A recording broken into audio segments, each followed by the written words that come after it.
कला और संस्कृति के माध्यम से देशों को जोड़ने के लिए नोएडा स्थित मारवा स्टूडियो में चल रहे 3 दिवसीय 12वें ग्लोबल फेस्टिवल ऑफ जर्नलिज्म कार्यक्रम के पहले दिन के तीसरे सत्र में म्यूजिकल परफॉर्मेंस का शानदार आयोजन किया गया। द्वीप प्रज्वलन के साथ कार्यक्रम की शुरुआत हुई। कार्यक्रम में doctor Sandeep Marwah, festival president ICMEI, chancellor AAFT university of media and arts, सदूर रुस्तमबाए, प्रेटासिजो, बायोत्रा खमातो, अनिला सिंह, निधि सिंह ने अपनी गरिमामयी उपस्थिति दर्ज कराई। कार्यक्रम में उपस्थित सभी अतिथिगण को पुष्पगुच्छ देकर उनका स्वागत किया गया। Doctor Sandeep Marwah, festival president ICMEI, chancellor AAFT university of media and arts ने कार्यक्रम में उपस्थित सभी लोगों का शुक्रिया अदा किया और कहा, संगीत दुनिया की वो कला है जो व्यक्ति से प्रत्यक्ष और अप्रत्यक्ष रूप से जुड़ा हुआ है। संगीत व्यक्ति को जोड़ने का काम करती है और व्यक्ति के मन को बहलाने का काम करती है। साथ ही स्कूल ऑफ परफॉर्मिंग आर्ट्स के स्टूडेंट ने भी लग जा गले, मलंग सजना जैसे गीतों को गाया और अपने गानों से सबका मन मोह लिया।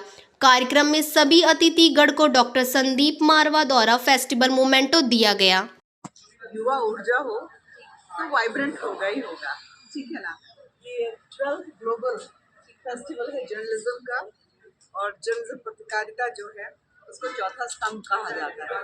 और चौथा स्तंभ इसलिए कहा जाता है कि बाकी जो 3 स्तंभ है, अगर हम मुख्य बात करते हैं एग्जीक्यूटिव, जुडिशरी एंड लेजिस्लेचर, उसको अगर स्टेबलाइज करना है तो इसके लिए हमें पत्रकारिता जर्नलिज्म की आवश्यकता पड़ती है, नहीं तो डेमोक्रेसी की कुर्सी डोल जाएगी। तो आप लोग वो लोग हो जो लोकतंत्र को स्थिरता देते हैं, तो अपना महत्व समझें। और हम सुनते हैं, आप अक्सर सुनते होंगे बहुत सारी चीज़ें, गोदी मीडिया, कोई कहेगा भोगी मीडिया, ये अफवाह है। मैं एक ही प्रकार की जर्नलिज्म को, पत्रकारिता को जानती हूँ, वो है कर्म योगी मीडिया। क्या पूछना चाहते हैं? पहले तो अपना इंट्रोडक्शन दे देती हूँ। मैं मिस यूनिवर्स रह चुकी हूँ 2023 की, निधि सिंह। और मैं 23 साल की उम्र में मैंने 660 अवार्ड पे नाम कर चुकी हूँ और वर्ल्ड वुमेन राइट्स कमीशन की प्रेसिडेंट हूँ और अपनी इंडिया को रिप्रेजेंट करने के लिए जा रही हूँ। और साथ में आप लोगों की तरह ही जर्नलिस्ट हूँ, एज अ न्यूज़ एंकर हूँ अभी भारत 24 न्यूज़ चैनल की। और दोस्तों, मेरा मानना सिर्फ ये है कि हम मीडिया जगत जो हमारा है वो लोकतंत्र का चौथा स्तंभ है। तो आप मीडिया के माध्यम से सिर्फ मैं यही बोलना चाहती हूँ दोस्तों कि एक्चुअली क्या है कि हमारे देश में बहुत ज़्यादा रेप की घटना है, बहुत ज़्यादा छोटी छोटी बच्चियों के साथ इतना ज़्यादा रेप ज़्यादा ऐसी घटना हो रही है।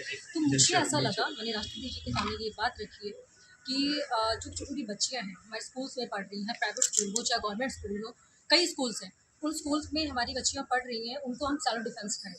क्योंकि विदाउट सेल्फ डिफेंस के हम अपनी बच्चों को हम क्या सिखाते हैं? Good touch and bad touch सिखाते हैं ना। तो good touch and bad touch से क्या लड़कियाँ सेफ हो सकती हैं? नहीं हो सकती हैं। उसी बीच में कुछ ऐसा वारदात हो जाती है कि वो बच्ची जब तक घर पहुँचेगी तब तक कुछ ऐसा घटना हो जाएगा, तब तो बहुत देर हो जाएगी। तो मेरा मानना ये था कि 3 साल से 4 साल तक के बच्चे को सेल्फ डिफेंस सिखाया जाए, हर प्राइवेट स्कूल हो चाहे गवर्नमेंट स्कूल हो, हर स्कूल में सिखाया जाए। और जो लड़के हैं उनको सेक्स के बारे में पढ़ाया जाए। And I would like to congratulate everyone here. I think everybody enjoyed this evening, and it was a variety of events. We've attended exhibition, designed exhibition, and of course this wonderful concert. And I would like to congratulate this institution, all of the hosts here, for this wonderful event that we had here today. And I would like to wish you great success, because I see this esteemed institution as a future of India is being made here.